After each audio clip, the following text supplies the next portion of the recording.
God's sake.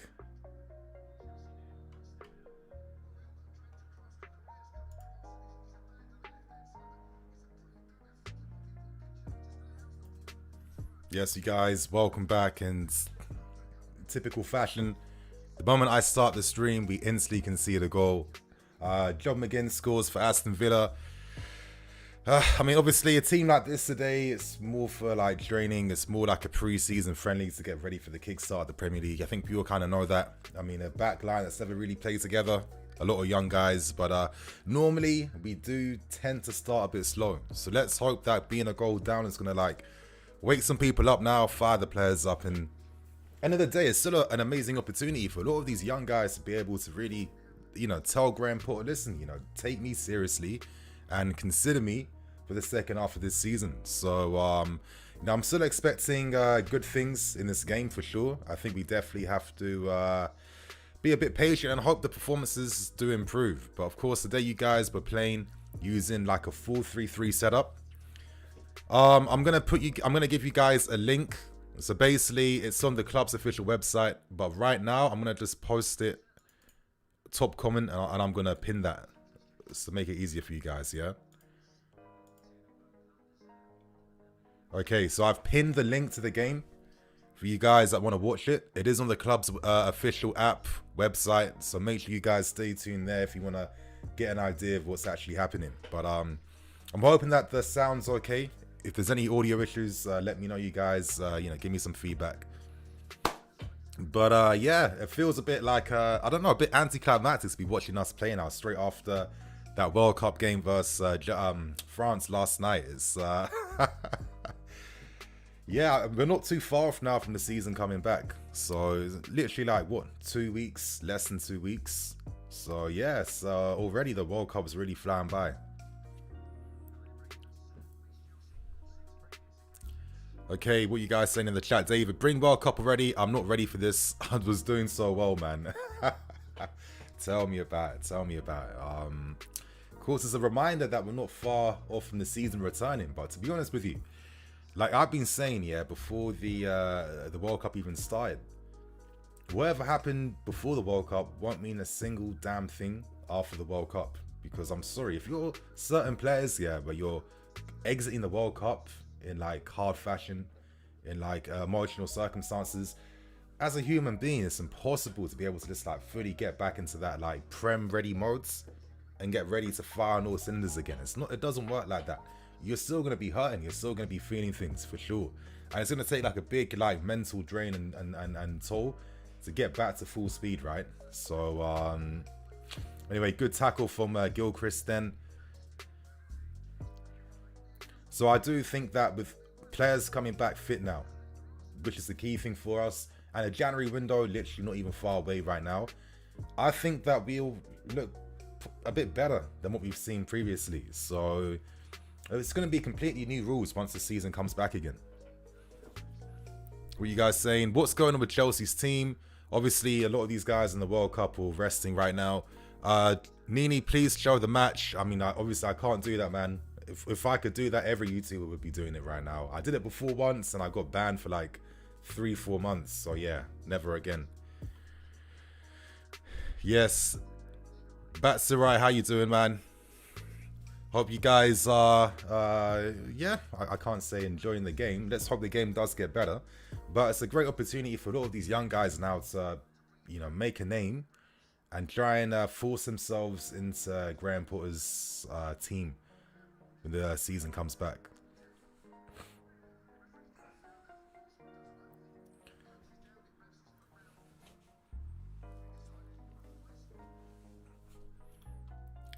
When England were terrible because of man management. I think, yeah, when you play maybe a bit more conservatively or, you know, very like tactical game plan, I do think like a lot does ride on the manager. But at the same time, we're playing against France. We're not playing against any international team. So that means that the margins are going to be even finer when it comes to determining who the winner is going to be. I mean, the fact that we were able to go toe-to-toe, make a game of things and not play within ourselves and sit back needs to get credit for that. And realistically, for all the opportunities France made, they weren't as clear-cut or as dangerous compared to the ones we made, to be honest with you. So listen, you know, Southgate could have done things like brought on, you know, I mean, he should have left Saka on, to be fair. I would have kept us on the entire game. But then, what, he's subbed off. Oh, yes, Hutchinson. He cuts inside. Cuts inside again, Hutchinson. Oh! Hutchinson smacks the crossbar after cutting inside, beating 2 players. This is the Omari Hutchinson I've been waiting to see in this team, you guys. Unbelievable effort. Back in the positions Hutchinson's picking up right now. It's a 4-3-3. He's wide and on the right-hand side. And look, the way he just effortlessly just cut inside, beating 2 Villa players. I mean, that curling effort then. Like, the goalkeeper was planted still. You're just thinking to yourself, well, the keeper's praying to himself, I hope this isn't going to go in. But yeah, great effort. But we've lost the ball out again. Come on, play Gilchrist. Played Gilchrist. He held his ground then. Closed the angles off from that Watkins shot. Good defending. Webster passes it wide to Omari Hutchinson on the right-hand side. He's looking to cut in. He plays the ball in behind to find Breuer, and it's intercepted quite... Yeah, it was a nice interception by Mings, to be fair. But that's, yeah, you know, a bit more of that. Like, they're the type of moments I'm going to see in this game today. I don't even really care about winning or not. It's not that important. It's more the performances. And I'm hoping that a lot of these young guys are going to, like, start today. And you guys, make sure you're watching the game. If you're watching the stream, if you want to hear my comments, you know, my commentary and my opinions, have the game on in the background. Right now, you're seeing Hutchinson cutting inside. Oh, and the way he wraps his foot around with that curling effort. That is so unlucky. So unlucky. Where can we watch? You guys, look at my pinned comment on the chat right now. Pinned comment. I've sent you, there's literally a URL link in the pinned comment. It will take you straight there. Like, don't say I don't have you, yeah? Hutchinson.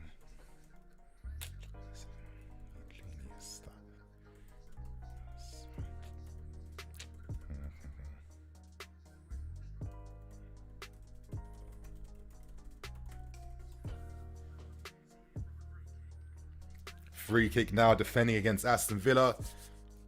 Leon Bailey runs over it. Kamara passes it back to Bailey, who gets intercepted and tackled by Jorginho. He plays the ball wide and behind to find Webster, who's carrying the ball forward. He plays a first-time pass to try and switch it to Cucurella on the left-hand side. But I think Webster should have carried the ball a bit more then. There was no need to force it, even though I get the idea behind what he was thinking. But, yeah. Cucurella, get tighter, get tighter. Like, I want to see... listen, I think Cucurella has been, you know, so-so. He's not been awful, but he's not been amazing. And I do think, obviously, injuries have played a part. I think there is more to come from him, for sure. We saw what he was doing for Brighton last season, so I'm going to have a bit more patience for him. But he's one of those players that I'm definitely looking at, of course, you know, raise his form when the Prem season does come back. But I do find it fascinating that Potter has gone to using a 4-3-3. I mean, I feel like we keep getting hints that this is a long-term direction we want to go in. But anyway, Charlie Webster, good defending then to just body Kamara off the ball. Wins possession back, and the play gets circulated down the left-hand side. Play Webster. That's it. I feel like, listen, it's a bit of a confident start so far. A lot of young guys playing today. I'm liking how they're looking to, you know, play out from the back, got composure, trying to show what they can do. We're really finding Hutchinson wide on the right. I like seeing that. He passes the ball back into Lewis Hall, who's playing in midfield. Ball's gone back to Cucurella on the left-hand side. It's become like a bit of like a makeshift back three now. You know, like Graham Potter likes his teams to have like formation flexibility in games. So you've got like your build-up phase formation, your defensive formation, your offensive formation, and this is why it needs a bit of time. You know, when the player's fully acclimatized, like instinctually to the system demands, you'll see even more. But anyway, that's great play by Lewis Hall. Outside the boot pass to find what's his name on the left hand side, Aubameyang. Unlucky. I think Aubameyang wanted that 1-2 then. Unlucky. Played, good pressing. Come on, Webster. A bit too slow, releasing it then.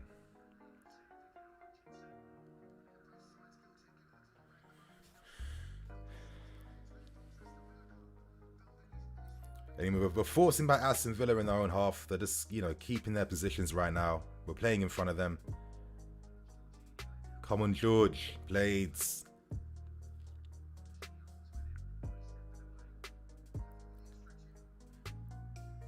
Come on. Get that ball quick to Hutchinson. Come on. Come on. Play Lewis. Ah, unlucky. Come on, Hall. That's it. Instantly, we lost the ball. We're pressing Aston Villa straight away to try and force them to play it long. Come on, close them down. Get tighter. Play. Good pressing. Played Hall. Come on, Breuer. Come on.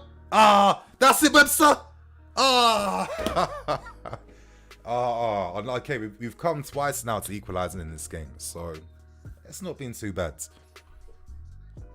Okay, so the YouTube channel from obviously the club's official YouTube channel is also showing the game, so you guys can watch it there too. How come I can't find the game?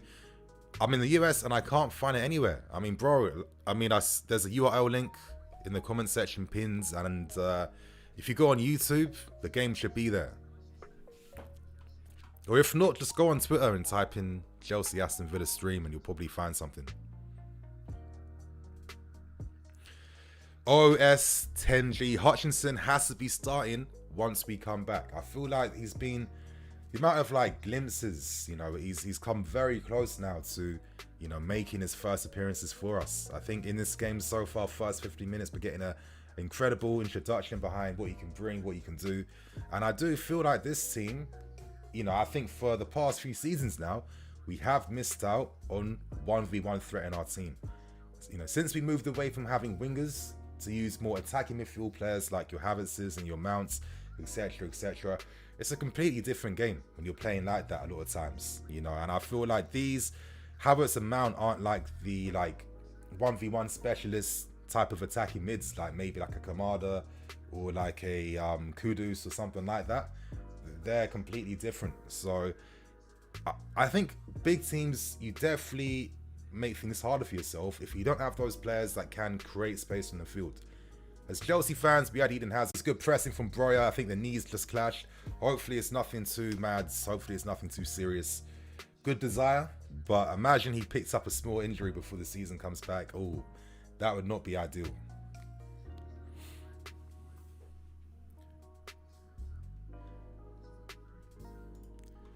As you guys can see on the bench right now, we have Kaside, Burstow could actually come on, maybe Mothersill could come on as well as a replacement. They're the main ones. I'm looking forward to seeing Ben Elliott coming on. Maybe Dion Rankin playing as the right back, wing back potentially could be interesting. But I think more like Elliott and Kaside are the main two guys I'm looking at. Like, I'm really looking forward to seeing Kaside when he comes on. Like, he's someone I'd like to think has that ability to try and push himself onto the bench at least when the season comes back. I see a little bit of like Michael Ballack in him with this guy, yeah. Like in terms of like the authority, in terms of like that composure, in how, you know, he plays, and just like the, you know, very upright body position. Just like a lot of authority when he plays, and got a lot of power behind him as well too. So let's see. But yeah, it's not looking too great now for Armando Breuer. That is, I rate the determination for sure, but very unfortunate to be picking up a knock right now, and the season's just about to come. I mean, Breuer was starting to get a few more appearances in the first team. He's probably been training well as well too. I feel like sometimes these are like the youthful type of mistakes a player can make. Like, you're really determined, you really want to win the ball back, but sometimes you're putting your body at a risk if you're going to be like coming in from the sides to win a tackle that you have like very low probabilities of winning. Like, I could be sounding a bit harsh. I don't mean to sound insensitive, but I'm hoping Breuer, it's a little knock. Hopefully it's painful, nothing too serious, because that would derail this season so much. And you know, we can't afford to miss out on a striker. We can't afford to miss out on a striker right now. We can't go on the market to sign one because there won't be a great option. So it's not ideal right now. But I don't know, I just feel sometimes the younger you are, the more risks you're taking with your body in terms of like how you want to try and win the ball back any way possible. Like, I remember like years back when I was young, when Kurt Zouma picked up that I think that ACL injury, I was at the game, and it's just like when he went to challenge for that ball aerially versus Man United, I just knew instantly this is not what you should be doing right now. You're really forcing this, and you're going to put yourself at a big risk. And then unfortunately he picks up the injury, right? I mean, I get it. You're young. That's what you do. But what I'm really saying is I'm hoping that Breuer is nothing too serious right now, because, yeah, it just would not be ideal, to be fair. What you guys saying in the chat right now? Let me answer a few questions. Abdi Adan, how hasn't Hutchinson had an opportunity yet this season? Has to be involved after the break. Has to, in capital letters. Yo, man, I definitely agree. I think that, listen, if we don't want to use Ziyech on the right-hand side for whatever reasons, at least use flipping Hutchinson at least, because he can bring something different that we don't really have in the final thirds. So I definitely agree with that. Dylan, no, you have to watch it on recast in the US, okay? I'm guessing if you guys are from the US trying to catch a game, recast is a good option. Have a look at that. Nicholas, yes, Nicholas. Watch it on Aston Villa TV. The app is down. Well, I'm on the website. On the website right now, it's working okay at the moment. Benedict, link, guys.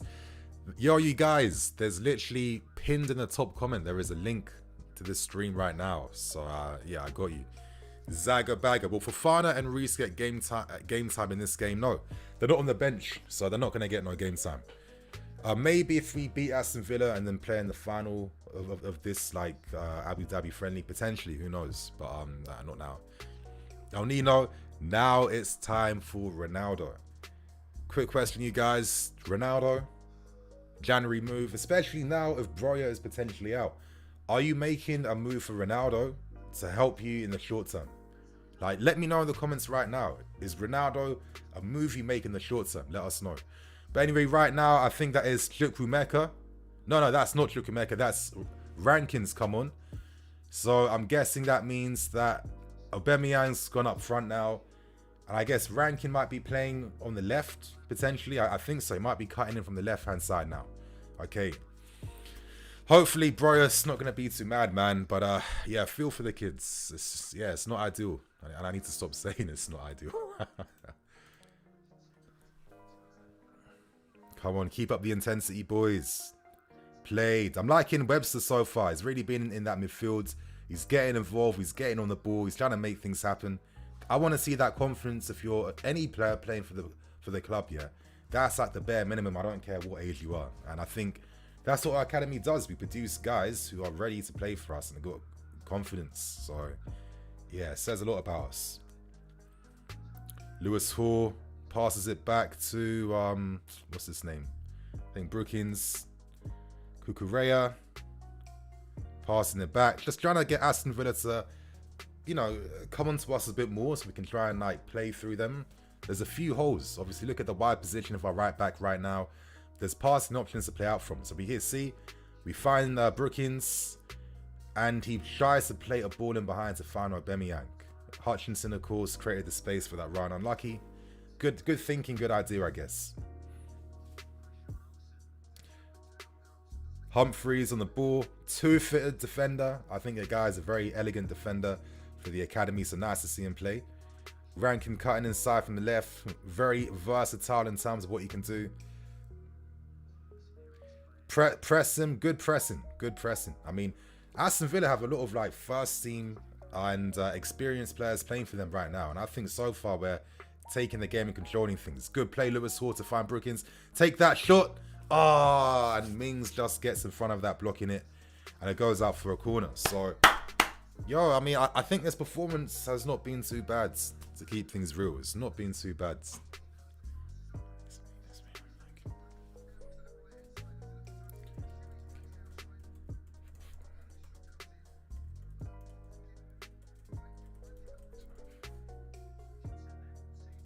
Okay, Hutchinson's taking that. Oh, gets cleared by Watkins. Jorginho wins that back. He finds Aubameyang on the left-hand side, who passes it back to Cucurella. Crosses with his right foot, and it was too ambitious. Like, I get... Oh, no, that was Webster. That wasn't... I'm going to get confused between Webster and Cucurella in this game. Especially when they're down that left-hand side. I just know it. But, okay, moving on to some more questions. Praise. Sorry, bro. Ronaldo is not needed in this Chelsea team for sure. Brabsy, hey, man. Hey, bro. Love the content. How are you? Yeah, I'm not doing too bad. Just looking for the seasons to come back. You know, got a few vids cooking up behind the scenes. Just and getting ready for Christmas, my guys. So yeah, nothing too exciting. I mean, I came back from the World Cup.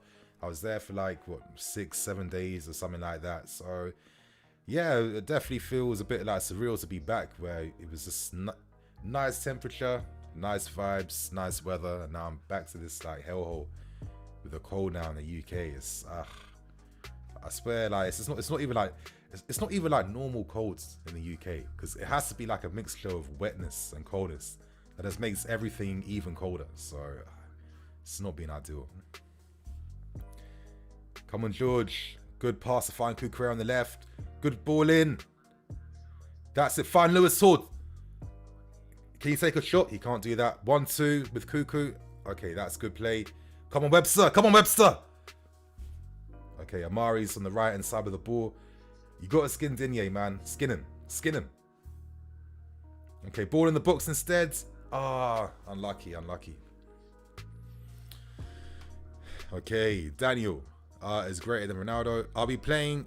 It seems like it's again with Graham Potter. You have to remember that it might be like 4-3-3 on paper, but when you're watching the game, you're gonna see at least 3 different formations in game. So I don't know what's like the best word to just like describe it that encapsulates everything. I don't have that, but yeah, you know, different formations depending on if we're like building up, defending, or attacking. Yeah. Oh, yeah. Aubameyang had to go for that then. Had to. Anyway, I think we're pressing really well, and we're kind of limiting Aston Villa on the counter-attack so far. I mean, this is a Villa team that has Douglas Luiz, Kamara, Watkins, Bailey, Digne, Mings. I mean, you know, these young guys are giving a good account of themselves so far, and I think they're taking their game to them.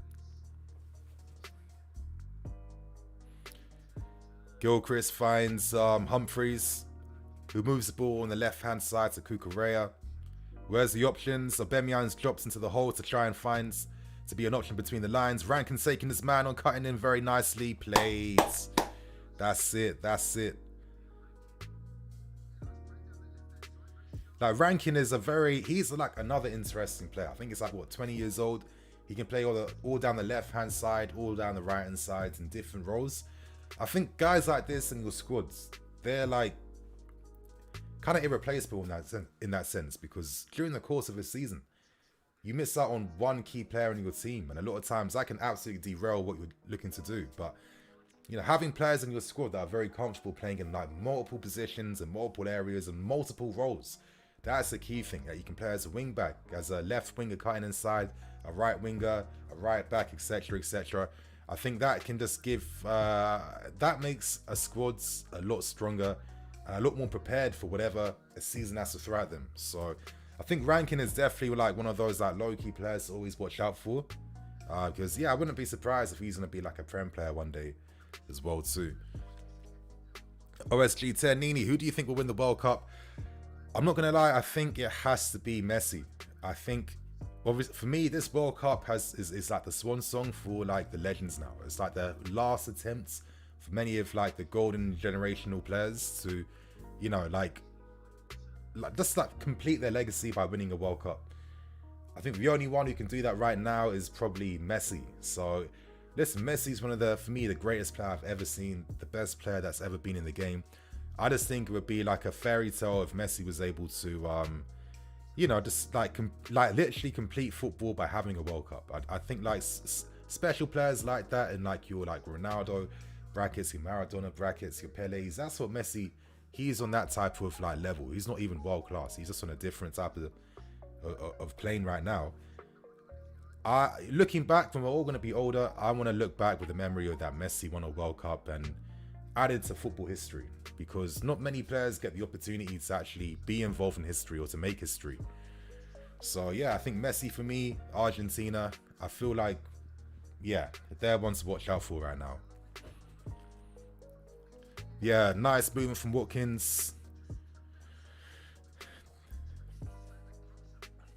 The gap then between Gilchrist and Humphreys may be a bit too wide, but again, Watkins is very good at making runs and behind, so that's one of his key strengths.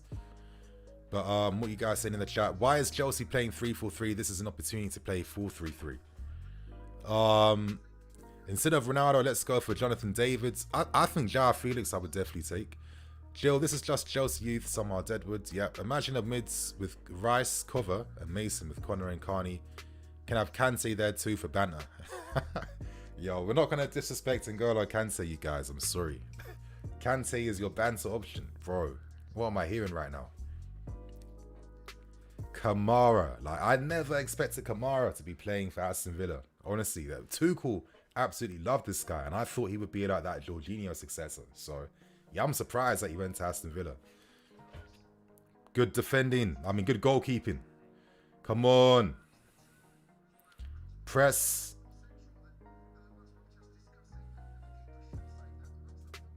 Ball in the box. Okay, Mings has kind of made that awkward then, and it's been commanded by Bettinelli. Launches it long first time. Hutchinson ain't going to get that. Nah. Didn't think so.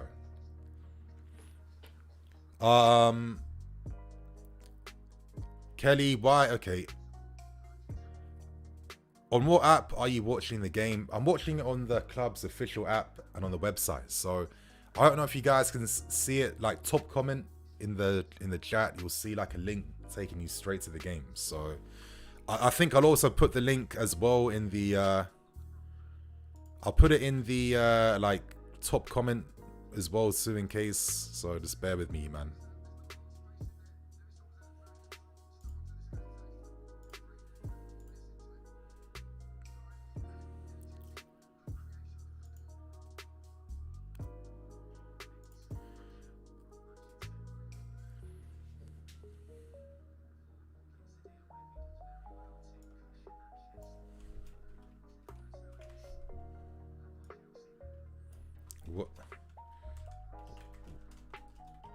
Watch the game. Okay. So in the description, there's a link taking you to the game in case anyone needs to find the link. So it's in the description right now. You'll find it there. The club website is not playing on my phone. Oh, sorry. I mean, I'm watching it on my laptop right now, so I'm not really too sure, to be fair. Oh, he should have played the pass quickly in behind then. Hutchinson just timed his run perfectly then. Rankin finds on the left. I mean, the guy can dribble left foot, right foot. I mean, come on. Oh, cutting inside and... yeah, he tried to gas it then.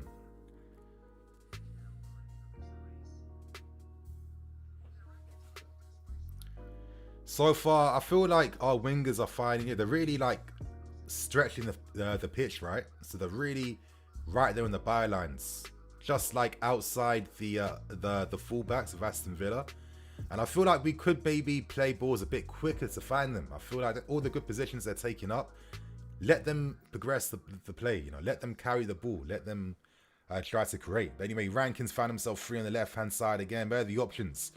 There's no options. Where are the options? He's cutting inside. He's carrying the ball. Quick footwork. Footwork's very nice. Come on, Rankin. Good passing behind to find Cucurella. Cut back pass. Come on, Aubameyang. Ah, nah. He can't be doing that anymore. Covered well. And turnover is back in our favour. Jorginho's on the ball. There's no real box presence. No one's getting inside that box other than Webster and Aubameyang, and obviously Hutchinson on the right-hand side now. That's it.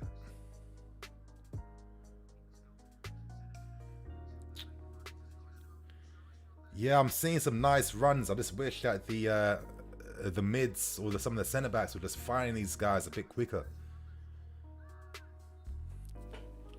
P99. I think it's a US thing, maybe, or outside the UK kind of thing. Maybe it's a US thing, but I think someone found a solution. Something cast.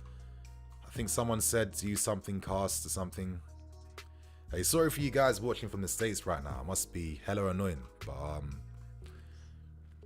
I would also recommend just go on Twitter if you have Twitter and type in Aston Villa Chelsea stream. I mean, there should be something. Yeah. I don't know what Aubameyang is doing. Outside the boot, no conviction, no power. I'm not too sure about that, to be fair. Yeah, that's a dead effort. That's really bad.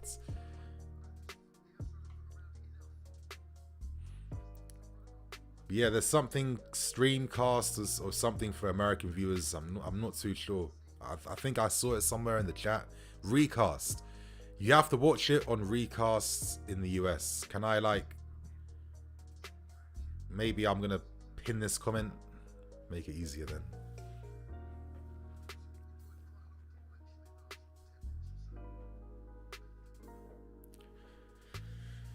It's been like good, you know, we've had possession.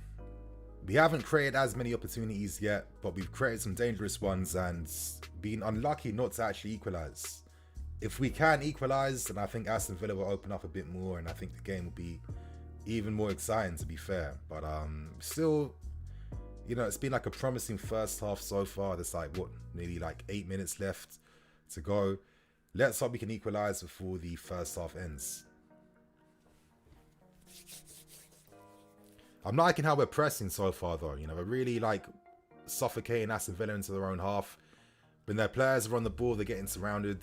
I'm seeing a bit more promise with the pressing. I think that's one of the most inconsistent things under Graham Potter so far. Like, sometimes our press is incredible, sometimes it's not. Sometimes we're aggressive with it, sometimes we're just like keeping the mid block and not really pressing. So yeah, I think it's not been too bad so far in this game.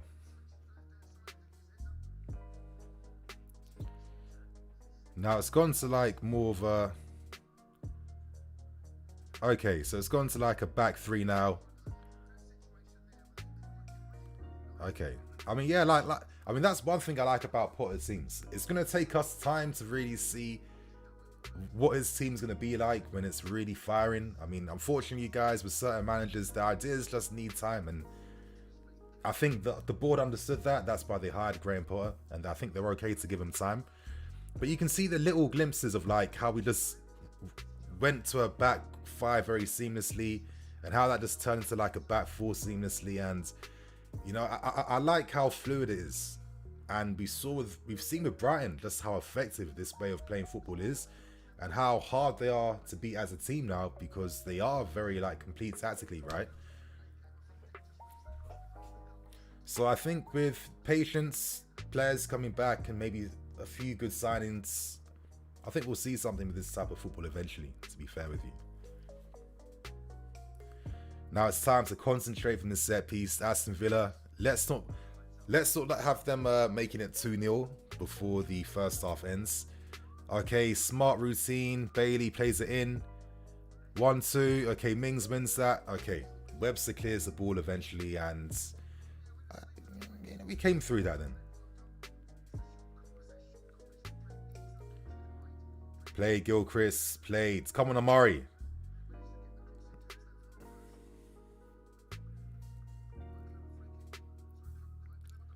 So now it's gone to a back four again now.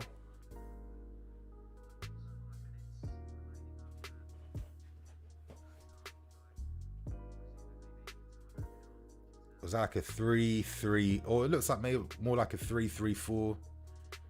Yeah, I mean, who even knows? Who even knows what's happening right now? We are playing good. It's been all right. It's been all right.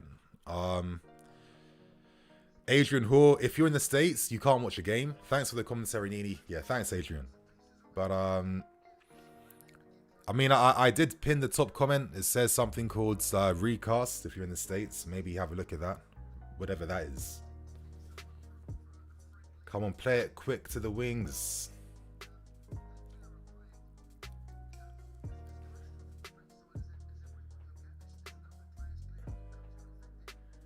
Okay.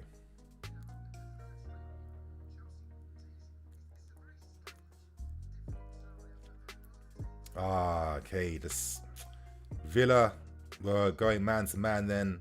They stopped all the passing options, and there was just a poor pass on Bettinelli to try and find Webster then. Oh. Like, so far, we've lost like a bit of steam this past like 5 minutes.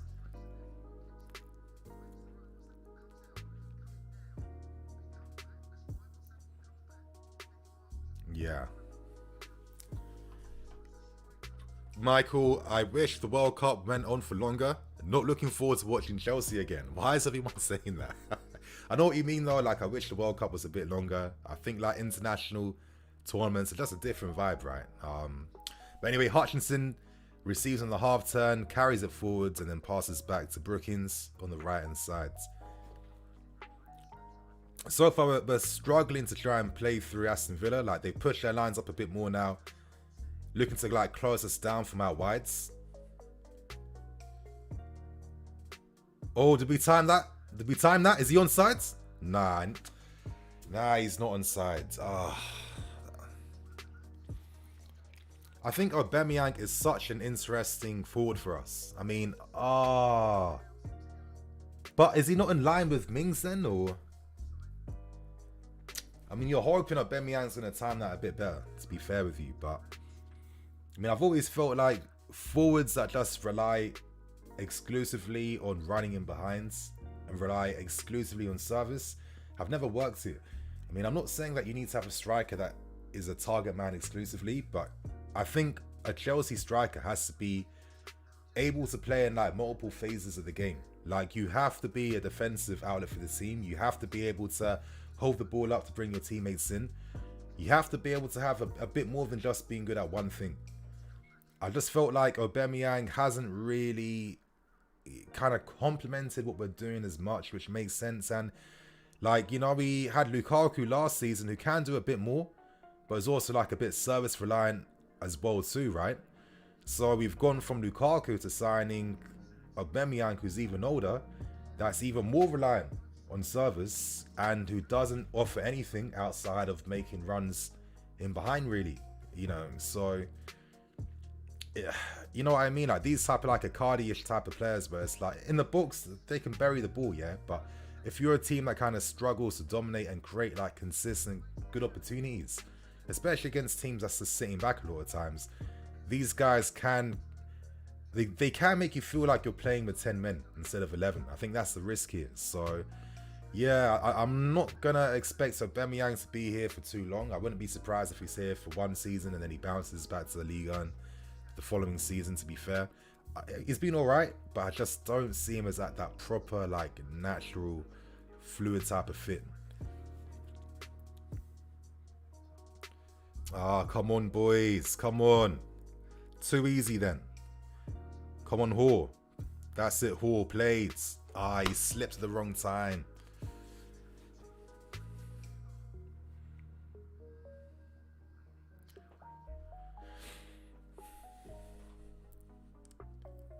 Abdallah, I will give Potter a season-long chance and we'll see. I think with Graham Potter, I think he'll probably get more than just a season, to be fair with you.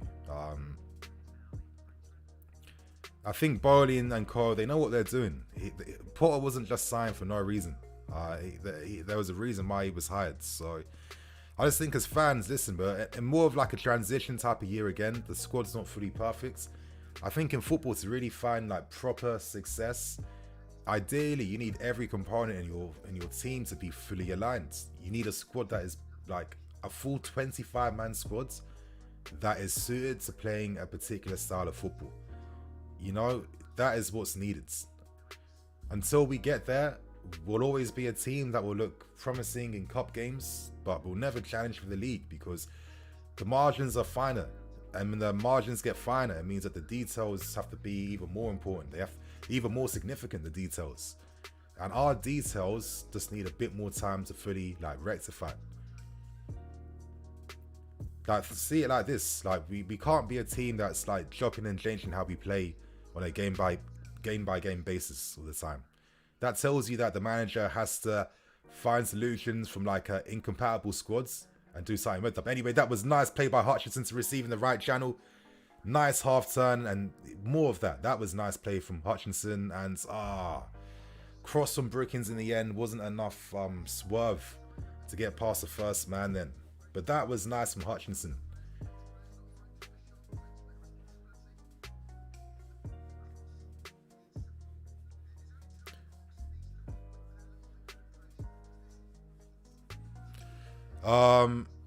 Recast TV, yep. Spot on about Oba. Can see us going for Tony at Brentford. I think he would be a very interesting option to look at, especially as he is someone that can bring teammates in the game. He can lead the line. He can run in behind. He makes sense. For me, like a Lautaro Martinez makes even more sense as well too. You know, I think he would complement how we play.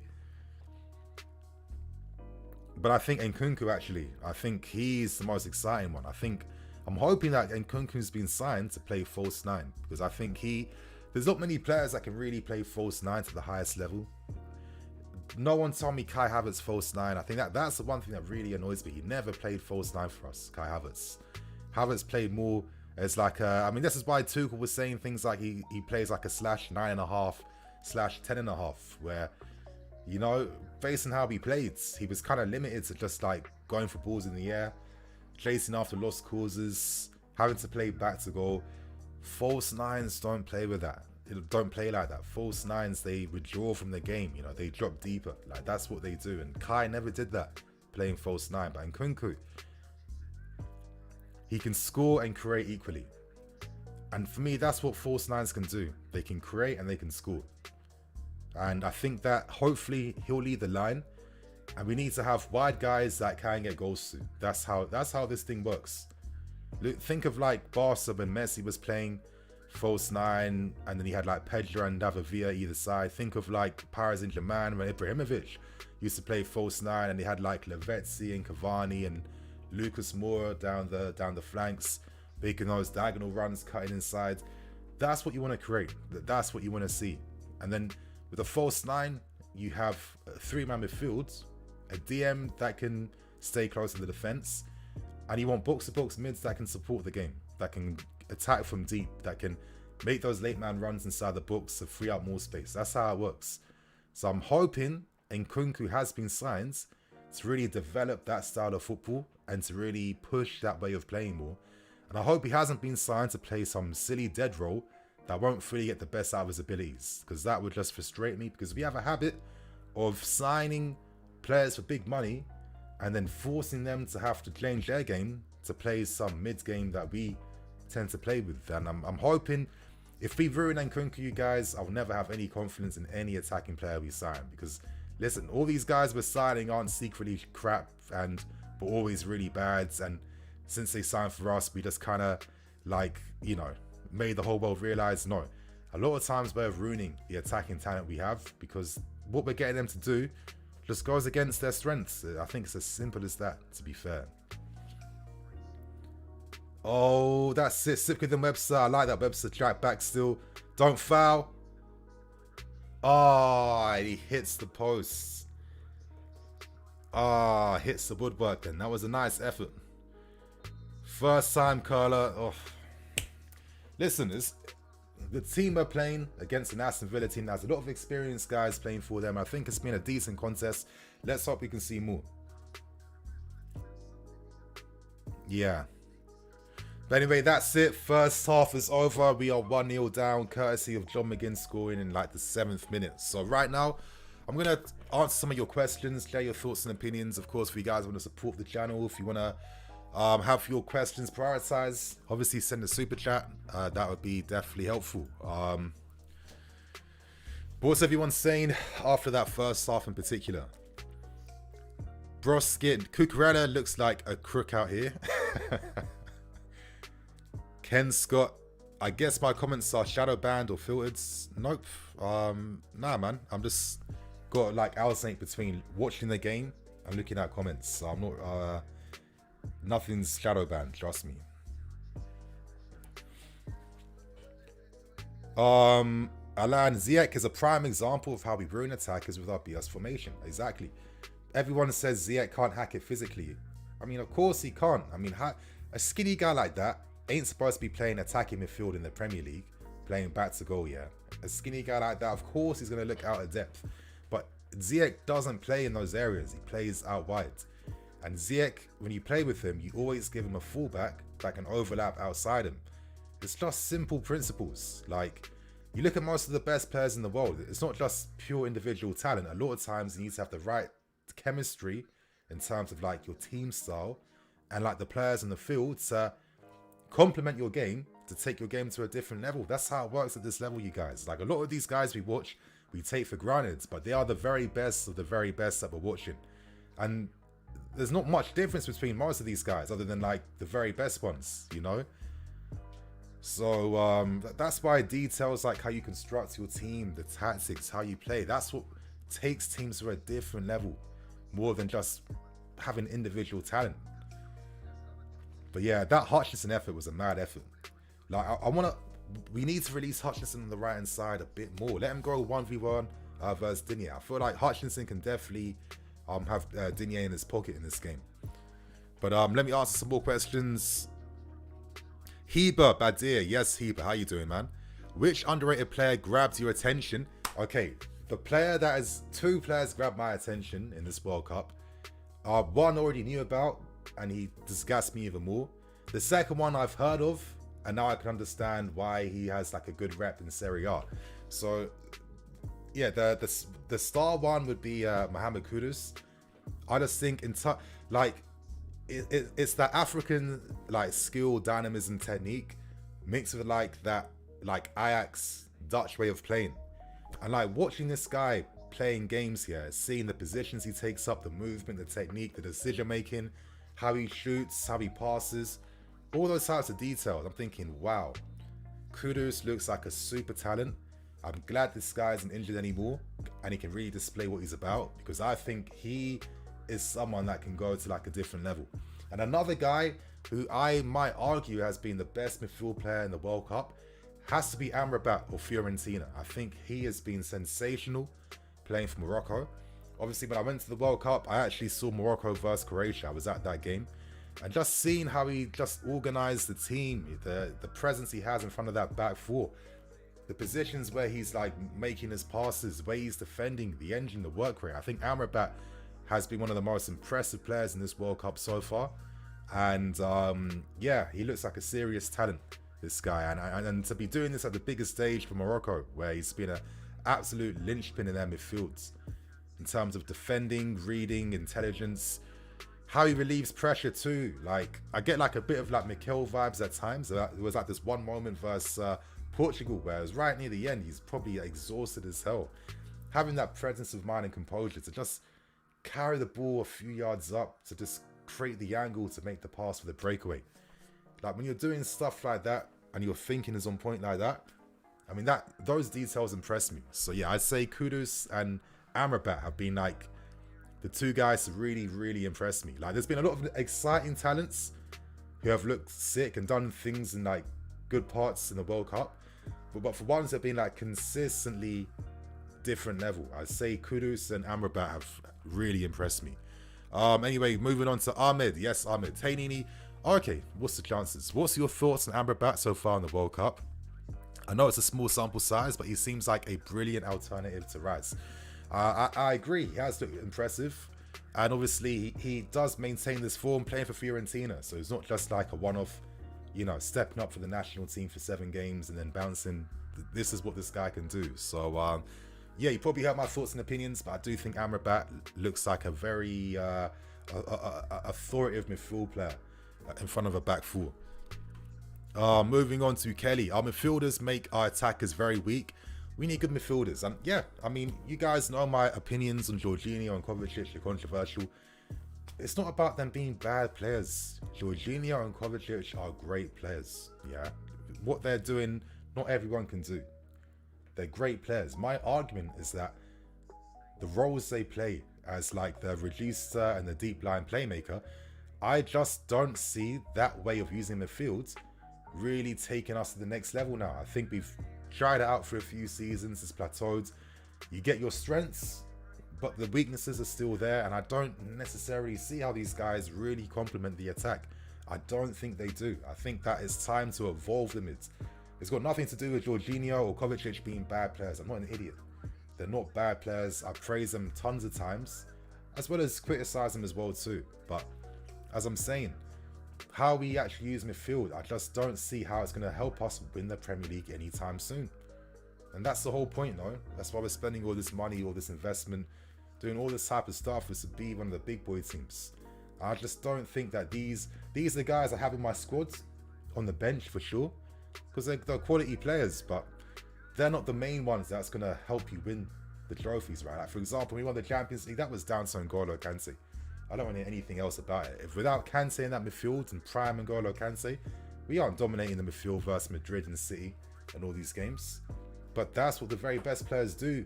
And listen, there's only a few players of that level that can play for the very best clubs. Clubs like us who have the luxury of being able to challenge for silverware every season. How many clubs in the world get to do that? It's a handful of clubs that are able to do that. And I think you can't take that for granted. You've got to respect that. And a lot of times you need to mix that balance of brilliant players as well as a system to complement them. I think it's that simple. And I just think that Jorginho and Cover, for all the good things they do, there's also a bad thing they do. And I just don't think we can go to the next level if we're going to play like this for the next like 3-4 seasons. They haven't even gone. Listen, they're great players, but they haven't gone to the next level themselves. You know, I mean, I was young when I saw guys like Lampard's and all these guys, like, you know, growing over the seasons. Like every season, I was seeing something new added to these guys' game. And I think Frank Lampard is like the prime example of, you know, what training and improving and respecting that dedication can do. There are seasons where this guy, half the things, I mean, like when he ended his career, these are things that Lampard couldn't do during the start of his career. You know, things like the shooting outside the box, things like scoring with his heads. You know, that composure he added where he'd know when to slow the game down and when to speed it up. All those little details and stuff. You know what I mean? That's how you see these guys improving, right? But I don't think we've really seen a lot of our guys improve. And really, the only way for players to go to the next level is they need to have that system that allows them to play their best football, and you can also like continue to build and grow and deepen your understanding in that system. I think that until we create those foundations, we're not going to be able to beat Man City to win the Premier League. You know, it'll be harder to win the Champions League. We're going to need more luck to be able to do that. And I think that, listen, if Bodie's spending billions for this football club, spending hundreds of millions in the market, spending millions replacing coaches, letting staff go, replacing staff with other staff. I mean, you're not doing all this for no reason. You can't be. So if you're doing all of this, it's to be the very best, in my opinion. It's really that simple. But yeah, moving on to Man Knows Football. Yes, man. How you doing, bro? Glad to see you here. But Cover might still win the World Cup, and that experience will be crucial for this team. I'll be happy for Cover to do that, for sure. And like I said, either one of George or Cover, these are guys that can be in your squads. And yeah, they're good players. I'm not going to say they're bad. But they're just not like the number one established pros. They're not like the key guys in the team that make things happen. I think that's what we're missing out on right now. That type of profile in the team. These guys are squads. Kovacic and Jorginho wouldn't be competing with Ballack, Lampard, Essien, Kante, etc., etc. And you know, when you look at most big teams like your Barca's and your Madrids and stuff like that, it's players on that level and caliber for a reason, right? That they're not winning trophies and silverware with guys that they've signed from like Real Betis and, you know, and Almeria and clubs like that. You know, you need to have that type of quality there too. And I just think that Cover and George are like the level below that, but they're still great players. And over a course of a 65-game season, either one, if we kept either one, I'm not going to be angry about. But they just can't be the first team guys because they haven't taken us to that next level. Stefan, I wonder why it isn't obvious to the coaching staff that we actually need a DM. Honestly, I think it's more about being able to sign one. I think it's a hard position to sign like a top quality DM. I think we absolutely fumble the bag not getting Tchouameni. I just think stupid executive decision making at the top. I'm sorry, Chelsea Football Club, we can't be competing toe to toe with Real Madrid to sign anyone. We're not on that level right now. We're trying to get there, but that would take a decade to be able to have that type of clout in the market. Yeah, but players would be like, maybe I'll fuck Real Madrid. I want to go to Chelsea FC. So we are in no position to wait for Tchouameni to develop one more season before deciding to buy him.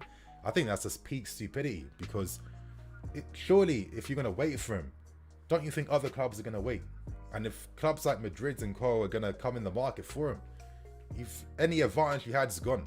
So it was, yeah, incredibly silly, to be fair, because Clemeni would have added such a big difference in this midfield right now. Anyway, Broskit, Jorginho out for Casade. I'm curious to see if Casade is going to play in the base of midfields or if he's going to play like further forwards where he can like get forward a bit, because I've always felt like I wouldn't be surprised if Casade developed to become like our Rodri in our team. You know, I could see Casade doing something like that where even though Rodri sits back in defence for Man City, I mean, how many long shot blasters did he score last season? You know, there's still opportunities against teams that sit deep where you can strike the ball outside the box. And that's what I mean by like what the big teams have, right? Like really all the players in their team have the ability to be a match winner on their day. They have that part in their game that can add to the team. And I think we used to have that. We do have that, but I think we need more of that to really add to like improve the team to win the league. Because I keep saying, you guys, Man City, now unfortunately because they're in the Premier League, it means that if you want to win the Premier League, you need 90 plus points to do so now. That you need like nearly perfect seasons. Like I think the last time I saw a real hard fought title challenge was the infamous like Barcelona Pep team and the Mourinho Real Madrid team, where end of the day, like 2 point difference, 1 point off was separating Madrid or Barca from winning La Liga. Like that's what incredible teams do, especially teams that have everything patterns in terms of details. They make it harder for you to win it. So we need to match that. That's the type of excellence we have to show now because we have Man City in this league. So let's hope we can do it. Honestly, let's hope we can do that. But anyway, Mr. Personal Vlog, hey Nini, I've been analysing our players' profiles for a while now. Would you agree with me that we need to change our basic formation to a 4-2-3-1? I get what you mean. So I'm guessing in your pivot, you'd have like a ball-winning midfield player that can break the play up and you know play further up, and you probably have like a deep line playmaker. So like basically when we had like Matic and Fabregas, I thought that was a brilliant partnership in midfield. You know, Matic was very underrated. I remember when he left and everyone was kind of happy at the time that he was leaving to sign Bakayoko. And I remember at the time I was scratching my head thinking, rah, that was proof to me that no one really watches the players that they talk about, because I was watching Bakayoko at Monaco and he was the least impressive player out of your Mbappes, your Silvas, your Fabinhos and stuff like that. I was just thinking, you'd rather sign Bakayoko than just give Matic more money. I mean, because Matic for me is like a top class like DM, you know, ball-winning midfield player, right? Where he can break the play up, but he's also a great football player that can play between the lines, play them reverse passes. He can produce a Galazzo from nowhere. That is what I mean by like a proper elite type of player, right? Who has that ability to do more than what his role is. And I think we need more profiles like that. I think my thing with George and Cover is that even though they're great players in what they do, they're great players in that niche role they perform. You know, like Jorginho isn't a normal playmaker. He's not someone that's going to be playing passes and dictating the game like Toni Kroos. Jorginho is a regista. So for me, a regista is a playmaker in your own half. All the passes you want to see in the final third, the passes that split defenses, that get played in behind. Jorginho does that in our own half when it comes to playing out. But he's not the guy for the final third. I say the same for Kovacic. He's incredible at receiving and playing out from our own half. But once it comes to approaching the opposition half, like for me, I would have loved to have seen him add like his shooting ability and making that like a proper like key weapon in his game. And the fact that he's scored brilliant goals, but it's been like 5 goals in 200 appearances. I mean, Kante scored more goals than that, and he's more of a defensive player compared to Covers. That's what I mean. I think this is why I'm okay with either one being a squad guy, but they can't be the main guys in the team anymore, because they've done what they can, but it's not enough when you're competing against like better teams. Okay, Ken Scott, I think he does, and if we actually buy or create the feeder clubs, I read in the news, then we have exciting days ahead for sure. If we get those feeder clubs in Belgium, where we can sign like a talented South American guy from Argentina, he's in Belgium for 2 years, developing good level of football there, and knowing the fact that you'll get a UK citizenship passport, you know, quite quickly, that is smart. And I just think having a host of clubs where listen, when you're loaning your players out to random clubs, you're at the mercy of those clubs. You know, if they sack the manager all of a sudden that you weren't preparing for, the new guy may come in and be like, you know what, I don't care about the loan guys. They're not going to be here. My focus is on the guys who are actually owned by the club. That is a common thing that happens in football. So yeah, I think the free the club direction should have been something we did a long time ago. We had a few in your Vitesse Arnhems. We haven't really loaned anyone to Vitesse in the last season or two, which is a shame. But we need a few more of these clubs now, to be fair. Okay, Lee Pat, Matic was seriously effective at his what he was. He was very effective, and I remember that he got a lot of criticism because Antonio Conte didn't have Fabregas in the team. Obviously, you need to have a bit of a creative presence in that midfield. And obviously, Matic, even though he's great on the ball, is not says Fabregas on the ball. And he got a lot of stick for not being Fabregas. And I feel like as fans, sometimes we can be very unfair to players because we always conflate the roles they have to play compared to the actual ability these players possess here. And yeah, I think Matic should have been one of those guys that never left. I mean, for him to go to Man United to improve that was a massive mistake. A massive mistake.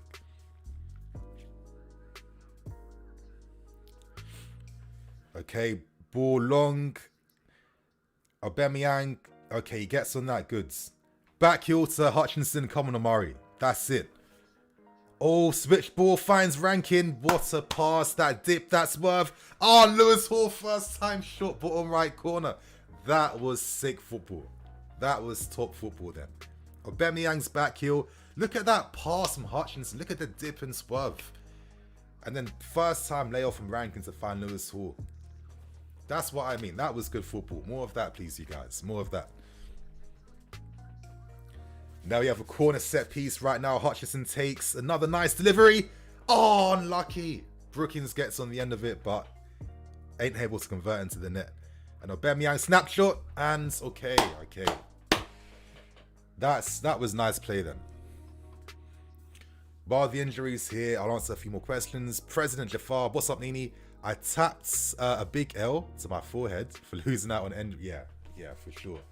I mean, apart from you, Real Madrid, come on. If you're a young Brazilian guy, how can you not play for Real Madrid when every Brazilian legend from Ronaldo to Marcelo to everyone, Roberto Carlos represented that club?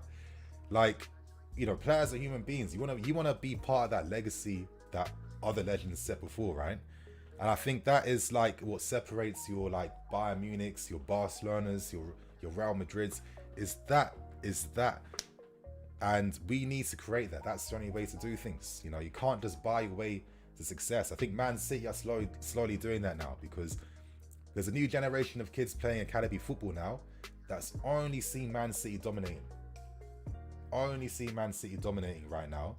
And they're going to join the Barca's, Madrids and Bayerns when it comes to being able to access the very best players because they have the history to back it. That was a beautiful ball to find Hutchinson. Come on, Hutchinson. Come on, Amari. Pays it into Rankin on the left. Okay, cut back. Kaya just flopped the move a little bit then because Aston Villa have now regrouped. And Kukurea passes it back in. Hutchinson still going on. Little step over. Passes it back to Webster, who puts the ball in the box, and it was a bit mid still. Okay, that was threatening then. But I like how... But you see what I mean? We were able then to create a counter-attack where we had two wingers supported by a striker. Wingers that can carry the ball, that can take their man on, that create that unpredictability. That is the shit we're missing out on right now. We need to add that to the team. Anyway, it seems like we're playing more again, it seems to be I can't give you the set formation. Sometimes it's 4-3-3, sometimes it's 4-2-3-1, then sometimes it's back five. So, yeah, we're playing football, I guess. That's it, Webster.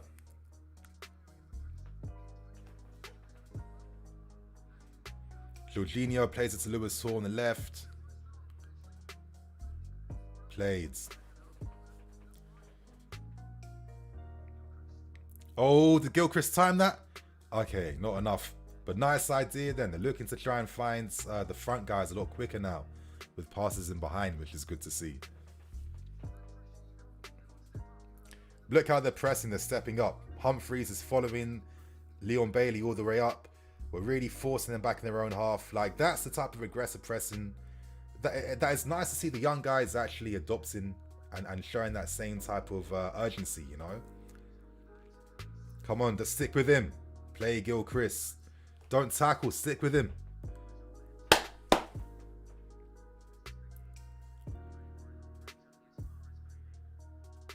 Played Brookings to stay with him. Don't tackle, George. Okay, cool.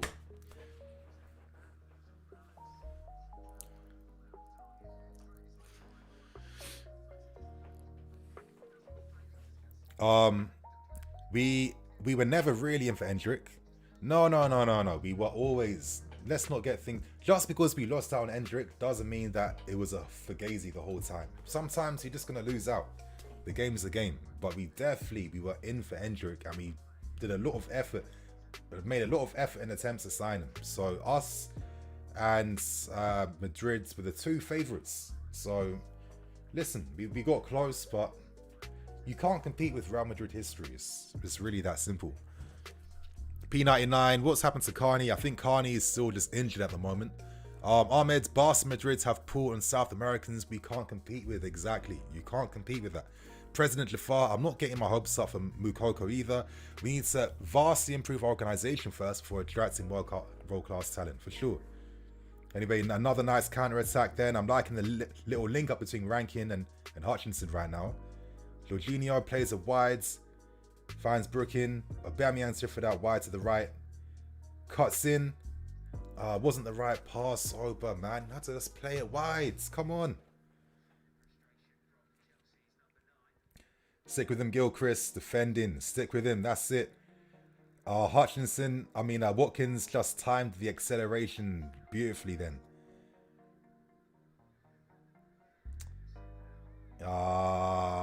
Like a bit of confusion then between Gilchrist and Bettinelli. Someone getting behind Cucurella in case he fucks up.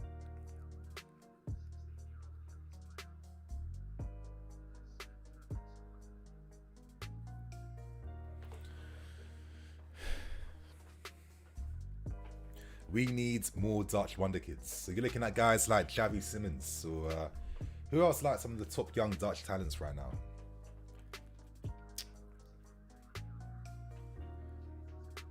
Oh, nah. Cucurella. That is the tackling I was seeing this guy doing at Brighton. That aggressive tackling.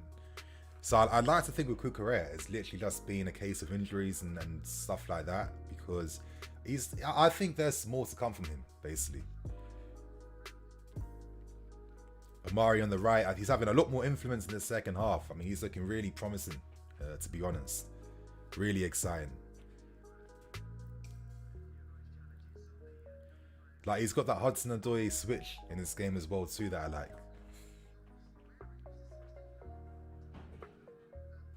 Humphreys, okay, passes it back then.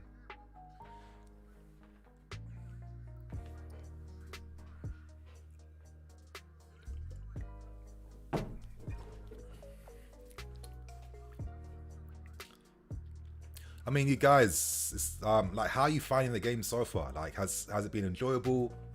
Has it been boring or disappointing? Or like, what's your thoughts and opinions on this game so far? On Hutchinson outside the boot pass. I'm liking how he's having more freedom now to roam inside, to link up, connect the play a bit centrally. I mean, you know, Hutchinson can play as an attacking mid and he can play out wide as a winger too. So I like that type of versatility, to be fair. Played Humphreys. Left foot pass. Yeah, this guy Humphreys with the blonde locks, like, this guy has very good passing with his left foot and his right foot. There's not many defenders that are two-footed, so he's definitely one to watch out for. He's still quite young, I think, what, 17, 18. He looks like a very good talent too. Nice pass, Jorginho. Played. That's it. Carry it forwards. Plays it in behind. It weren't in line then. You should have played that pass to the left, man. That was the move.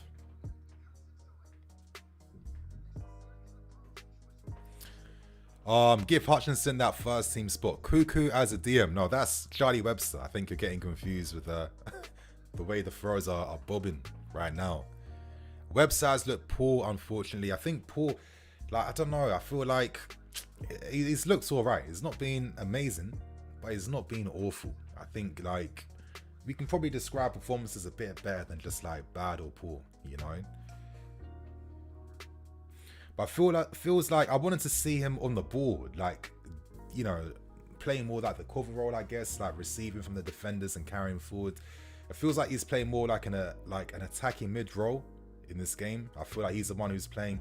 You've got your two wingers wide, you've got Webster playing the 10 role, and then you have your striker up front and two mids behind.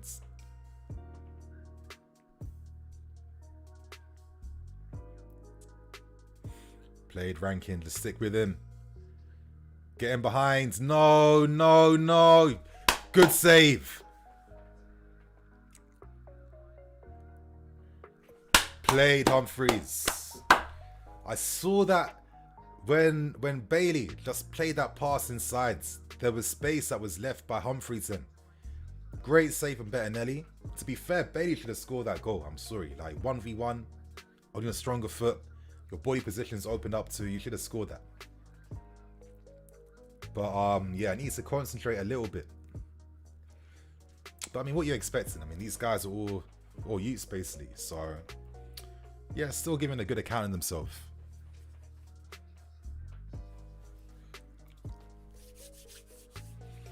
Time to defend this set piece now. Aubameyang defends from the near post. Played Hutchinson. And he plays it out wide to find Aubameyang. First time passing to Rankin. Come on, Rankin. Carry that ball forward, bro. Little drop inside. Good play. Good play. Good play. Come on, Amari. Outside the boot. Lob ball. Unlucky. I like the attempt, though. I like the attempt.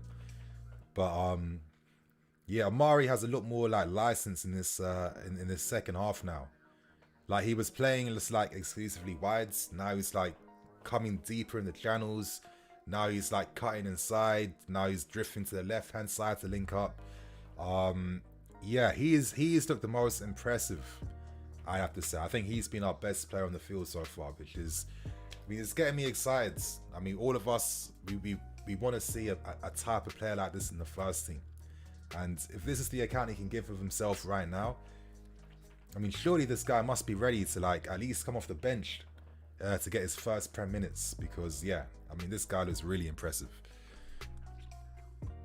Ziyech played really well, if I remember. Yep. Who has impressed the most this far? Yeah, I'd say it definitely has been Amari Hutchinson. I think he's looked the best so far.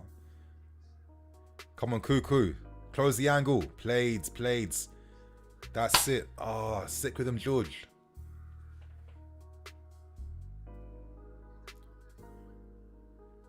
I feel like we'll have to see Kasade coming on soon. Like, I want to see what this guy can add to the midfields.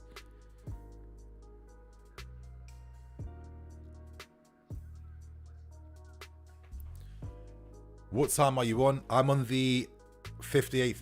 It's about to become the 59th minute. So it's like 58 minutes and 45 seconds.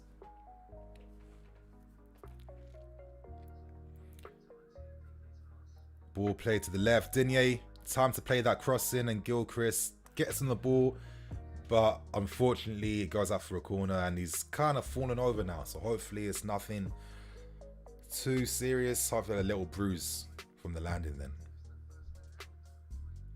But Bailey is starting to look a bit more influential now in the second half too. You know, now that we're starting to like play a bit more open as well, I think he's trying to take advantage of some of that, the gaps and spaces that's been open now at the back. So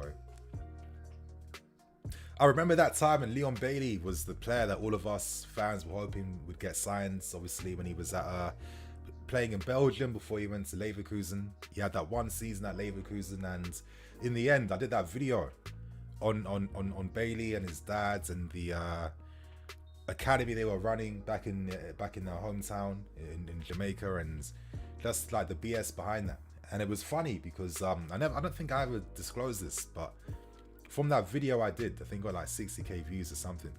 You know, Leon Bailey's mum actually messaged me on Facebook to try to like clarify some of the things I was mentioning and saying in the video, and trying to give assurances that X and Y wasn't happening. I mean, I knew it was absolute BS, to be fair. And to be fair, I just ignored her message. I didn't reply back or nothing. I just pretended I never saw it, to be honest with you. And I think in time, it's been proven to be a bit of a, you know, scam pump and dump, to be fair with you. Like, one of the stipulations to sign Leon Bailey at the time was the dad wanted like the half brother to be signed as well too, like Kyle Butler. And this guy isn't even playing football anymore now. Like, I think he's trying to like get into like music now, like back home. So, you know, it would have been it could have been a spectacular failure. Like, you're overspending for Bailey, you're investing money towards the academy, and then you're giving minutes to his brother. It's just like, asked for way too much. And it's just like, now this guy's at Aston Villa, and he could always like be the star guy and still, you know, like force moves to a big club eventually. But I mean, this guy was like one of the best young team prospects in Europe, right? And he would have probably thought he'd be playing for like a club like us at this age right now. So it really goes to show that in this game, talent is not enough. Like, you need to have like the right team behind you. You guys have to strategize and be strategic. You can't be greedy with it and be too short-termist, because it will get you eventually in the end. So yeah, I thought I'd share that because obviously Bailey's playing against us now. Little Bill, Hutchinson at attacking mids in front of Gallagher or Chukwuemeka. I mean, ideally, Gallagher and Chukwuemeka should be playing box to box. They're not attacking mids for me. So that's the type of shit I want us to move away from. Players playing in their best positions. Let the attacking mids play attacking mids instead of midfield players playing as attacking mids. But anyway, Hutchinson's on the left-hand side. Look at the way he's just carrying the ball. How it's glued to his feet. And Aubameyang, did he even time that run? Probably not, man. Oh, this guy, bro. Like, you're just in the team for runs and behind. At least be on sides. What is this running from Aubameyang, bro? Oh my lord. He flopped that move completely then. It's just giving me like some Morata vibes with his runs and behind now. Like, what is he actually doing? Anyway, Leon Bailey's going off. Villa making subs now. Ings coming on the fields. Archer. Augustin. Archer's like another talent from Villa's acclaimed academy. Produced a ton of very good players. I know, like, before Gerrard got sacked, a lot of Villa fans were calling for Archer to start getting minutes and to play more. And obviously, Gerrard was given a lot of like sarcastic clapback and gave him opportunities basically. So yeah, they've got a better manager now in Unai Emery. Yeah, I think Aston Villa, for all the money they spend, you know, they spend tons of money every window. They have to be a guaranteed like top 8 team based on investments, no? But I feel like with Aston Villa, they're one of those teams where it's like, even though they have a lot of like sick individuals, they don't have like, what is Aston Villa ball really? You know what I mean? What is Aston Villa ball? Sometimes they play with wingers, sometimes they don't. I feel teams that play like that, like, you're always gonna bottleneck yourself. But anyway, right now, Kasade has entered the field. I've been looking forward to seeing this guy. Mothersil is also on. I'm guessing Aubameyang's off, which he should be. Good. Aubameyang is off. Kasade has come on for Webster right now. And he's playing further forward. It seems like he's playing more as an attacking mid right now. No, I've got that wrong. I think Jorginho... You guys, I'm literally losing my mind right now. Apologies. Who just came off then? Lewis Hall. Was that Jorginho? I can see Webster. Was it Brookins? Brookins came off. And Rankin's gone to the right. Okay, that makes more sense. So Rankin's not playing on the left wing anymore. I think he's gone to play as a right back. Hutchinson's moved to the left. Jorginho, Webster, Lewis Hall, Kasade, Mothersil up front. Hutchinson left, Rankin right. Okay. So what is this? What is this then? Brookins. No, that's Brookins, no. Okay, so I think Gilchrist came off then. It was Gilchrist.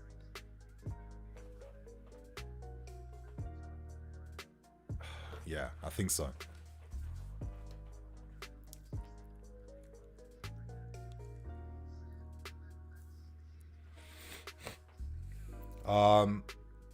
Ziad, you think Bellingham is coming to this dead team, bro? Like, let's wait for.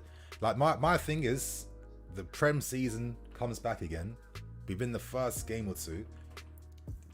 The conversation vibe will just completely change. Like, right now, it's a bit too negative right now. I think there's more positives to come now. Like, for me, it's the form before the World Cup means nothing. After the World Cup, will be like a different season. I think we can climb up the table again. There'll be a few more points. I think we can, and January's around the corner too, so I don't think it'll be as bad, to be fair with you.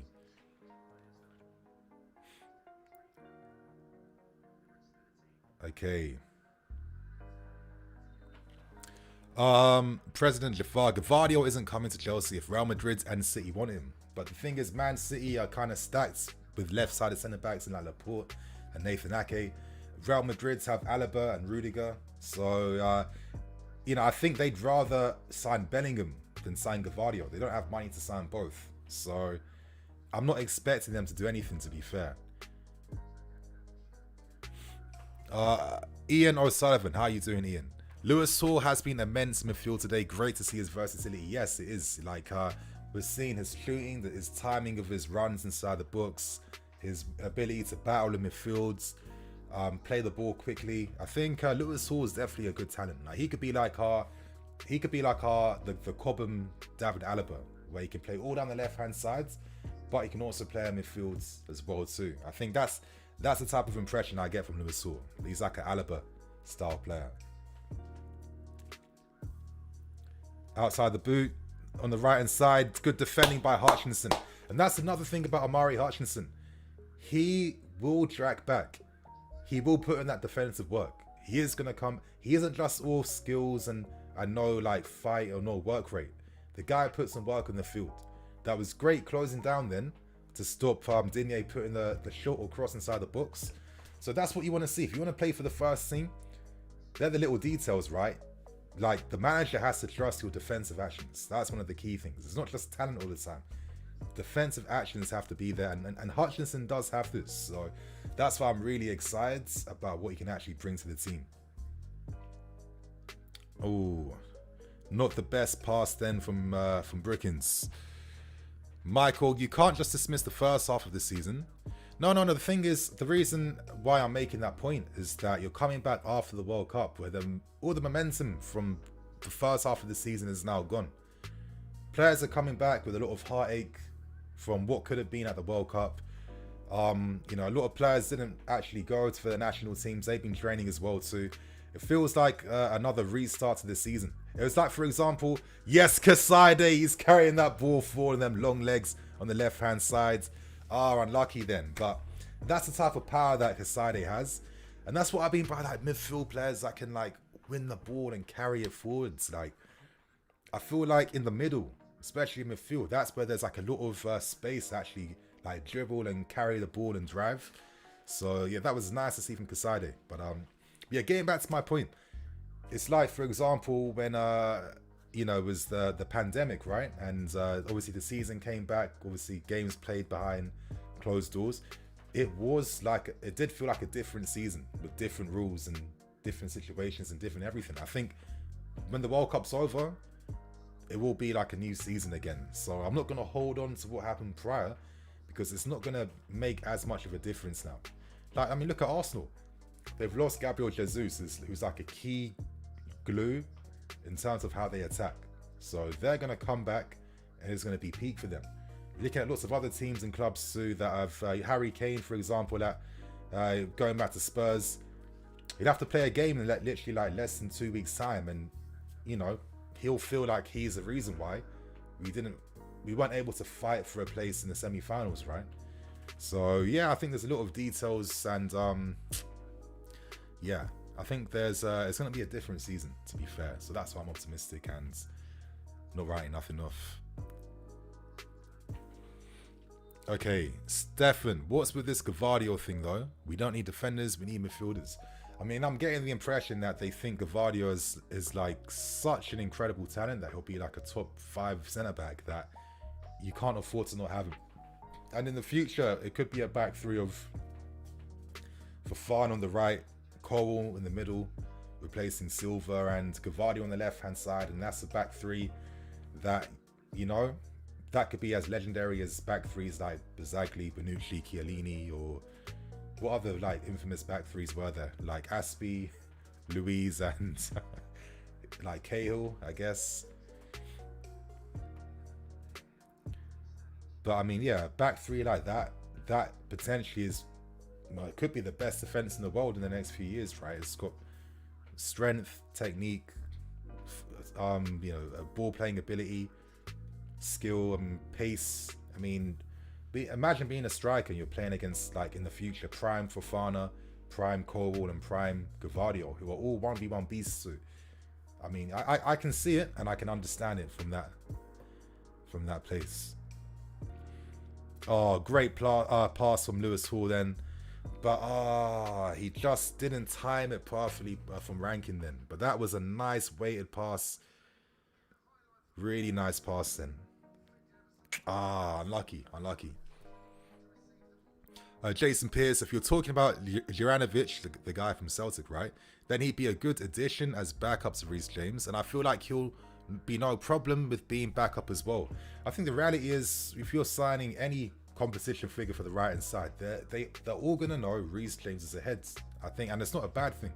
I mean, personally, you guys know what I'm gonna say. I would wait for Livramento, buy him back next season, and have two like sick options to have on the right hand sides, because Reece James can't play a game every single week, and obviously Livramento, I think he's gonna be a top fullback in Europe too. I've always seen him as like one day replacing Kyle Walker at Man City, so hopefully we don't let him go there to improve them. And anyway, an exciting talent is coming on in Ben Elliott. Obviously had a lot of injuries over these past few seasons, but this guy is, I see he's like Musiala-ish in the sense that he got sick footwork, tight close control, skillful, and you know, he's been impressing so far this season. It's nice that Porter's taken him with his squads to Abu Dhabi. And yeah, hopefully the injuries are far behind him, because he's really lost out on a few important development years now. So the fact that he's still back and showing his talent is really telling you what this guy's really about. So yeah, nice to see.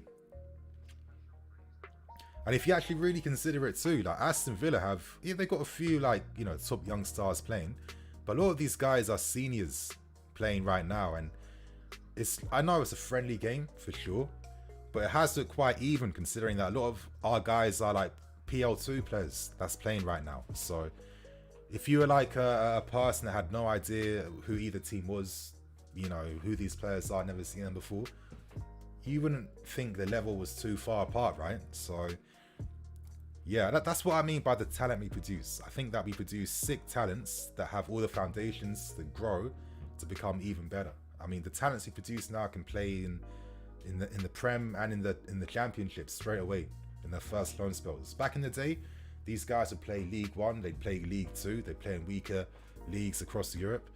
The level is that good now and high now that instantly exposure is Championship or top divisions. And when you've got guys who are coming out at 17, 18 that can do that straight away, I mean, you give them a good development, pathways for the best ones, and that's the way to go, in my opinion.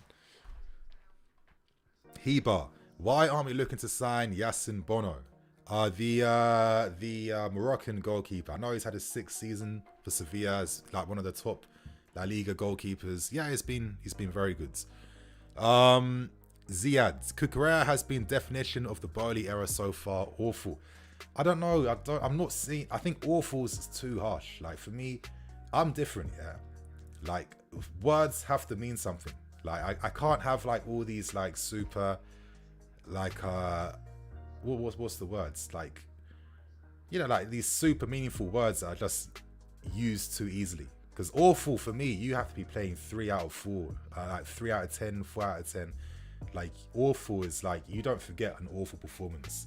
I think mids, a lot of times I just see a mid performance where, listen, could have been better, but could have been worse. I think maybe a lot of times they get conflated to be like shit performances, but I don't know. I just think Cucurella has just been like a standard type of professional performance so far. A few good tackles here and there. Like how he defended against Leon Bailey a few times. Yeah, I don't think it's been too bad. But I like how we're playing now. Nice little overload on the left-hand side. Ranking receiving. Cucurella as the overlapping option on the left. Ben Elliott receiving in the middle. What's he going to do? Plays it back out to Webster, who passes it back to Hutchinson on the right. Hutchinson, can he get past his man? Jorginho. That's it.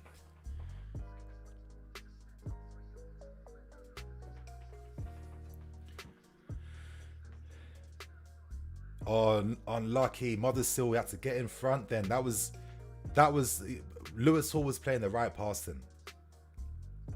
Uh-oh. Villa looking to play on the counter-attack, attacking the spaces in behind the fullbacks. Bettinelli could have done a bit better then, but it rebounds back into our favour. And Lewis Hall just comfortably plays it out again, and we kickstart another attack. Kasile receives in the middle, plays it wide to the right. Back heel from Hutchinson to Webster, who passes it back to Hutchinson on the right. Can he go take his man on? Not right here, not right here. We'll have to just move it a little bit faster from left to right now. But, you know, we've got Kasile dropping deeper alongside Jorginho to help us like play out now, which is nice. Little pivot right there. Not too bad.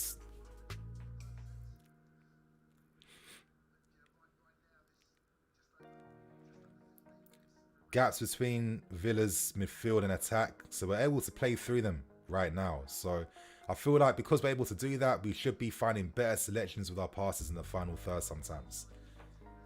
Like a little bit more speed.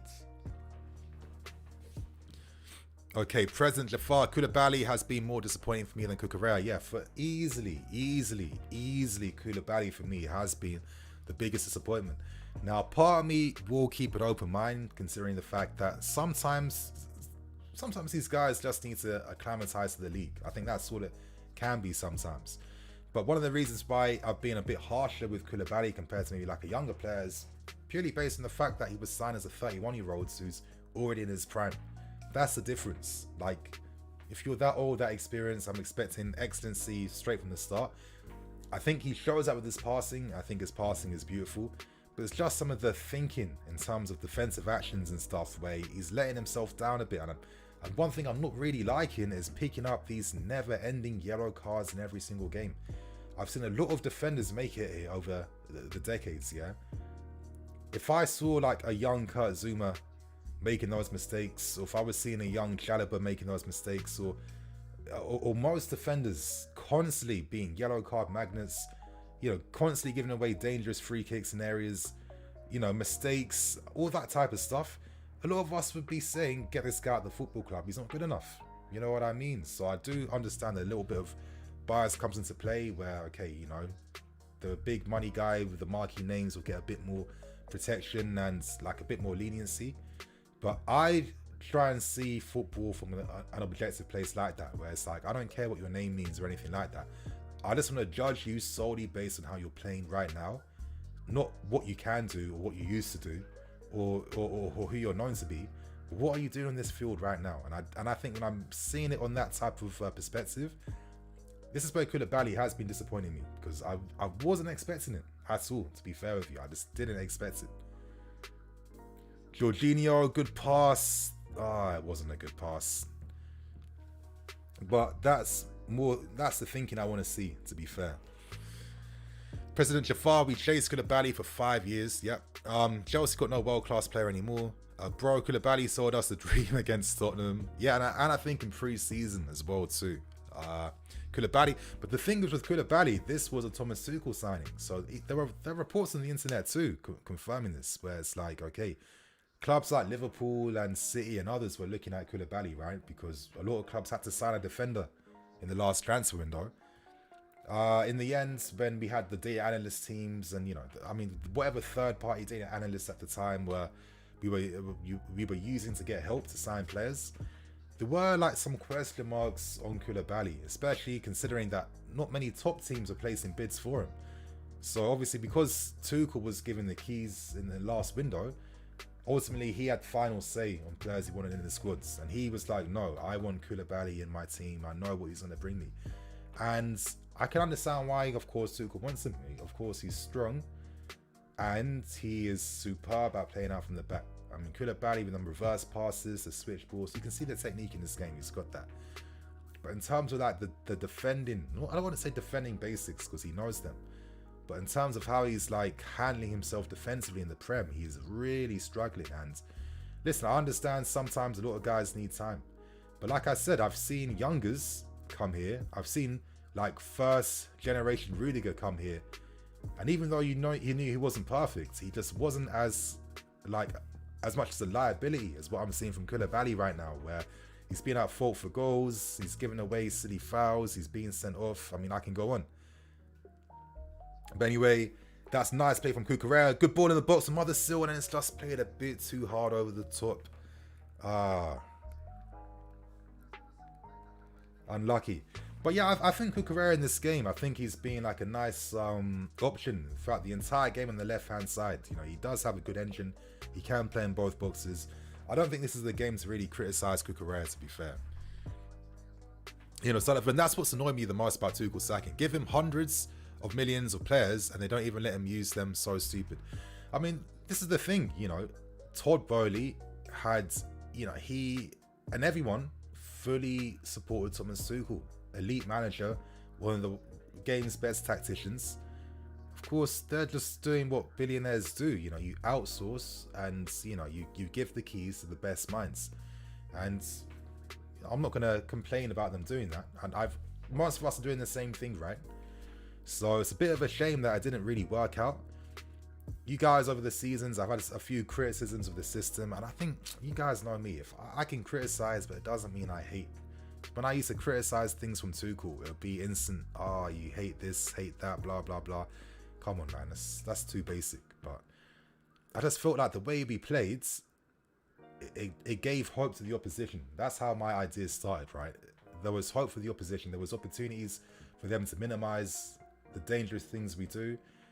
And there was opportunities for them to maximize our weaknesses. And, you know, over time, as teams improve every year as well too, our football was the thing that wasn't improving and going to the next level. And I kept saying that in regards to, wow, we do nothing offensively considering all the money and talent that we've spent on these guys. Oh, what a turn from Hutchinson. That is what I'm talking about. The Eden has our little Cruyff turn in the field then, and he wins the free kick.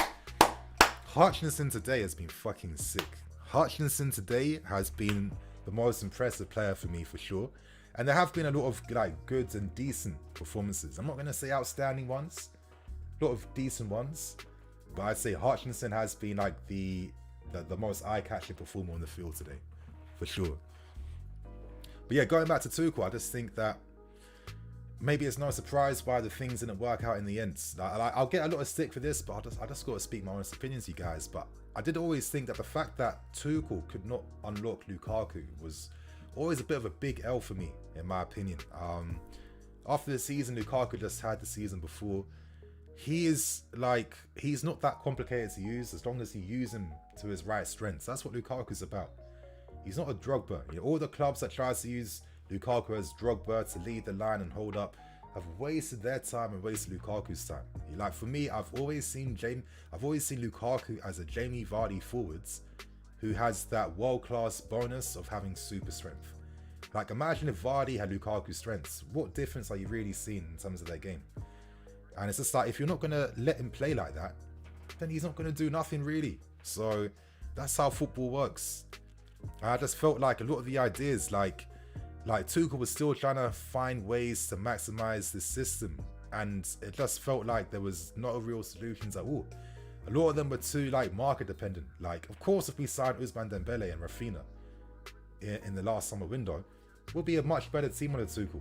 But then, what's the chances we can sign both of those guys? You know, it's pretty, well, it wasn't possible in the end. So I don't know. I did feel like there were just certain things there that was leading towards like a potential downturn that we did face. But regardless, the guy's a world-class manager. That can't be debated. You know what I mean? I'm not going to sit here and tell you guys Tuchel's shit or X, Y, Z. I got a lot of respect for him, even though, listen, if I don't agree with something, I'm going to say. But I mean, yeah, he's definitely a world-class manager. But anyway, that was a nice little cross from Cucurella. Just got a little bit unlucky. I feel like the game's... I think there's like an opportunity for like maybe 1, 2 or one more great opportunities to win this now. I think to get a draw in this game would be like a good result. Easily would be a good result. So actually, if it's a draw, I think it goes to extra time, right? Can't even remember. But anyway, Jorginho, nice pass to find Omari Hutchinson. Great play, good cross with his left foot. Unlucky. It's not the worst, but like even then, like the box presence, right, for like any players to attack crosses, other than the striker, there's no one really there to be doing anything. I just don't think crossing inside the box is a very effective way to get something in this game. We have to play on the ground. We have to move Aston Villa from left to right, and we have to try and play football to try and win this. I'm not expecting Mothersill to be winning headers against Mings and Augustinson and players like this. This feels like, yes, a lot of danger being created, but this danger isn't going to lead to any real opportunities. Play Jorginho, that's it. Pass it back, Cucurella's on the ball. Rankin's made himself an option on the left.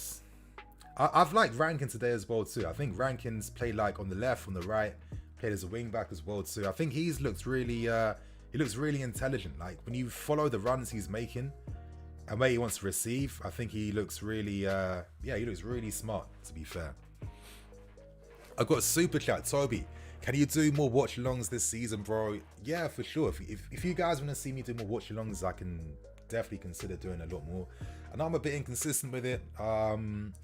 Yeah, I just think sometimes it's just not always as ideal if I need to like do like the match review straight afterwards. But yeah, if you guys like the streams and stuff, just let me know and I'll do a lot more. But oh, Bettinelli, you sick guy. You sick guy. You sick guy. That was sick goalkeeping then. Yeah, Bade spins him and Bettinelli's off his line so fast. Great goalkeeping. Great goalkeeping. Great goalkeeping. That's it. Straight in. Good goalkeeping. Zell. Sterling has honestly been the biggest disappointment for me. Been in the Prem too long and honestly hasn't even been dangerous. Way too many poor touches and missed chances. I think, not gonna lie, I mean, I personally felt like Sterling's like form had dropped like a little bit these past 2 seasons. The goals he scored at Man City, like all those goals came against like what 6 clubs, and they came in like patches of form. It wasn't consistent. I feel like he's just very predictable when it comes to like running against, and really like Raheem Sterling is a second striker for me. Like Raheem Sterling is a wide forward. He's not like a winger anymore now. I think he's transitioned away. Like it's more his movement. So if you play properly the right way, Sterling's one of those players that will be in the right position at the right time every single time. But he isn't that guy that's going to change the game on his head. I was saying that in the videos in the summer when we were trying to sign him. Listen, he's a good player, but if you're expecting this X Factor brilliance, he's not the guy to bring that. He's not. Oh, come on! Oh! That's unlucky, but that was nice play then. A sick ball to find, I think, Elliott in behind on the right-hand sides. But again, the book's presence, like who's really there? Like no one's there. By the time the pass is played, it's felt a little too late then, but I don't know what I'm talking about actually. Mothersill cut inside, pass it back. First time when Elliott hits the ball. Yeah, unlucky. Played. Oh, come on, ref. What is that? But that was nice play from Ben Elliott then. Like I've liked Ben Elliott's introduction since he's come on to. Gets his body in front of the ball, uses his upper body strength. That's it. Come on, Amari. Good ball in. Come on, Amari. Ah.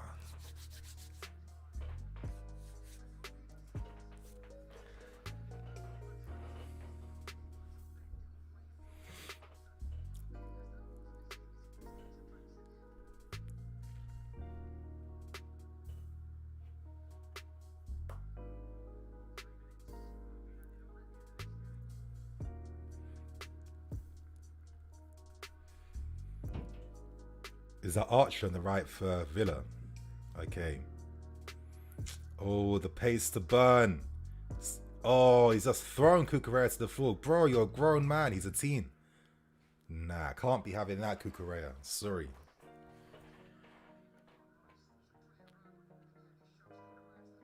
Absolutely just... Yeah, the guy's a teenager just shoving a grown man Cucurella to the ground like nothing. Mads.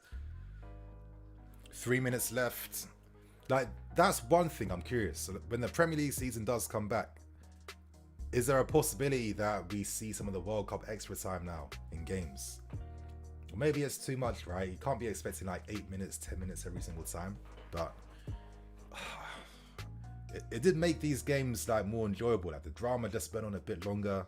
Like, I thought it was an interesting rule change to really add on the time in extra time. Yeah, so when I'm seeing like 3 minutes now, I'm thinking, but all these subs that's been made and players going down and stuff, there's no way this is 3 minutes. It's like at least 5-6 minutes right now. Come on, you guys, defend this set piece. If we can get one more counter attack, that's all we need. Play Bettinelli. I think Bettinelli's been decent so far as well. Like some good saves, good blocks, commanding when he has to be, defending, close him down.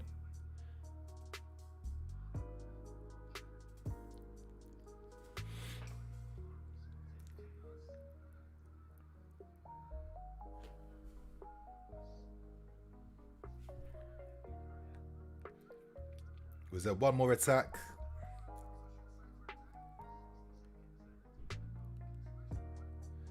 Webster wins that and plays it wide. Is that Mondesil? Come on, one more attack, you guys. Oh. Oh.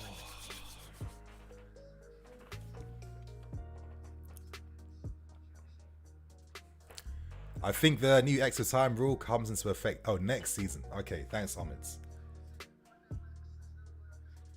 30 seconds left. Can we... Is there an opportunity to force something back? What is this? Cucurella. That was a nice... I don't know what that was then. But that was not the right move then. Just play it long, you guys. It's like literally 15 seconds left. Just hit it long. Get on sides, Mothersil. Get on sides. Plates. Come on, quicker. Come on. Oh, unlucky. Near post crossed and nearly found his man. But I think that's over, you guys.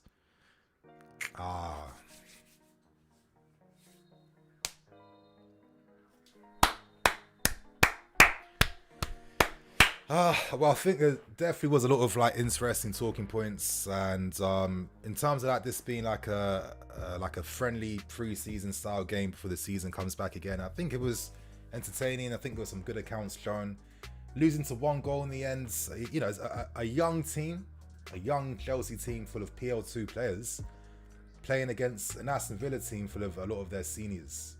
So the level wasn't, I didn't really see much of a difference between either teams. Just one team took their opportunities and another team didn't. But it was quite even, it was quite good. And hopefully in this game today, you know, Graham Potter's looked at a few of these talents and he's thinking to himself, okay, I think you can be helpful for next season. I think you could be useful here.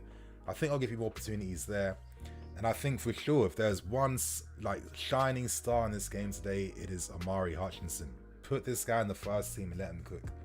It's really that simple, you guys. But anyway, Ian, Ahmed, all you guys, Tess and everyone, thank you for watching the stream with me today.